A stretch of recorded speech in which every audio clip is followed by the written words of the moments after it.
91X, it's Marty and Danielle. Good morning, Danielle. Good morning, Marty.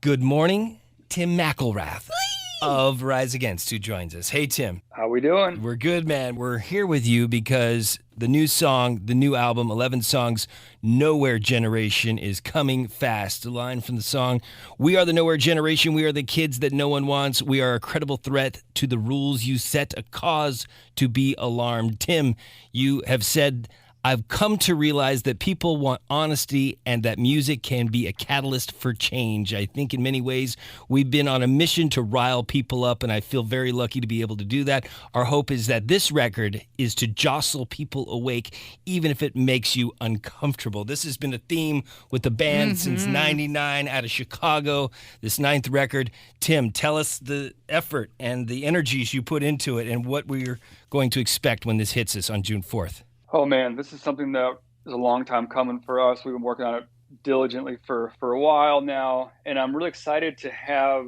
some of these messages land at this point in time and cultural landscape that we're all living in right now. You know, like this song, Nowhere Generation, it's kind of all about what it's like to feel like you're always swimming upstream against a current that just seems insurmountable. And in some ways, it's a new and improved current, like unlike a current that our parents' generation had to deal with. This song is trying to speak to that moment, what it's like to feel that weight when you wake up in the morning, and how it's different than at any other point in history. And I just wanted to kind of tap into that. And then those themes kept cropping up all over the album. I mean, we're in an era of mass social, economic, and political instability, and I've thought about you and your band specifically being voices in alternative music, in rock music, and in punk music, and how this was going to shake out through your lens. And it's coming. We're excited about it, this first flash of what you guys have been up to, but how has it made you guys feel inside as a band?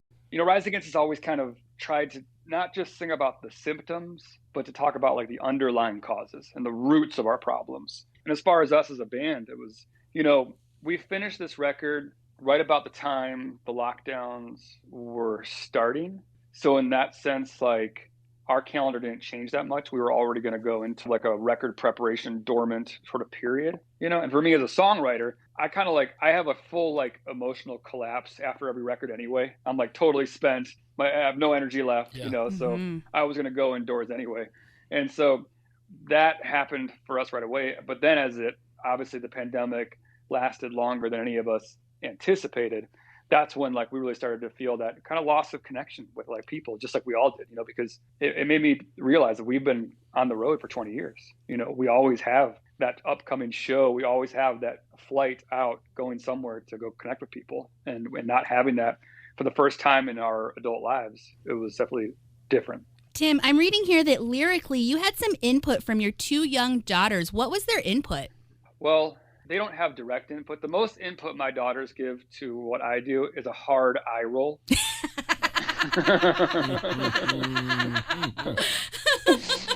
That is their general reaction to what I do for a living. But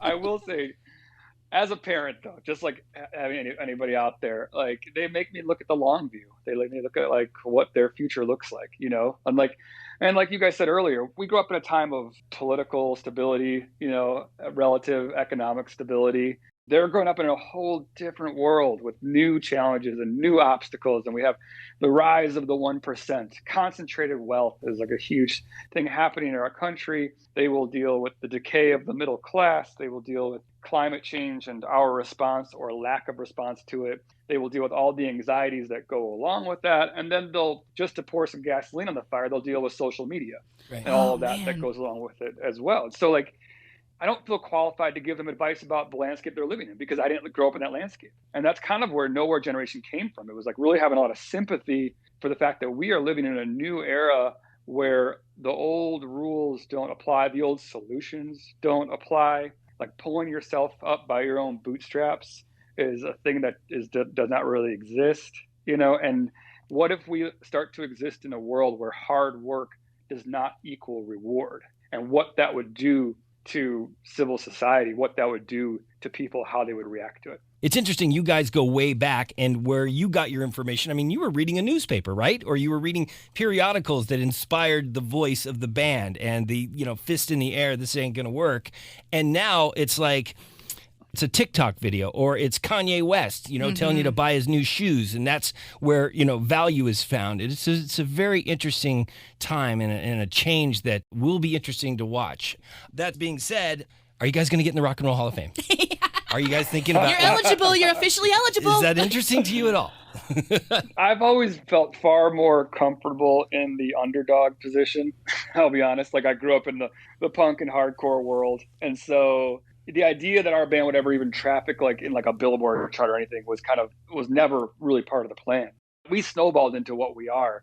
I love and adore the Rock Hall of Fame. I appreciate what they do. I don't know if there's a seat waiting for Rise Against. You got 9 strong studio albums now under your belt, man. I mean, as long as you two are voting, I think we'll be good. Well, we're lobbying for that too. We're waiting for that invitation. Yeah. Have you been to the Rock Hall? Like the Rock Hall in Cleveland? Yeah. Yes, I've been to the Rock Hall in Cleveland. We were actually even part of a Warped Tour exhibit, like in, it was 2004 or 5 maybe, where they did a whole Warped Tour thing, and they put it in a time capsule, and they're going to pull out in 30 years, which is now maybe halfway there. So oh my gosh. That will be interesting. They have like one of our backdrops and maybe some of our clothes or something, so that should be interesting. We played acoustic inside there too for some of our fans, just for a cool special thing. Rock Hall's always had a really cool thing where if you are a band on tour, you can walk in the front door and not pay anything. Oh, and you just get to walk in. Just show them your tour pass, like your all access pass for your tour. They will let you in the door. And so I think people always take advantage of that, people on the road to go check out. It's a perk. Dude, you just made a hack for people. They're going to have fake passes made up, and when they open the doors to the place, we're all going in. I bet it happens. Tim, you have played San Diego numerous times with Rise Against, and we love it when you come to town. Do you have a favorite memory of San Diego or a spot that you have to go to every time you come to town?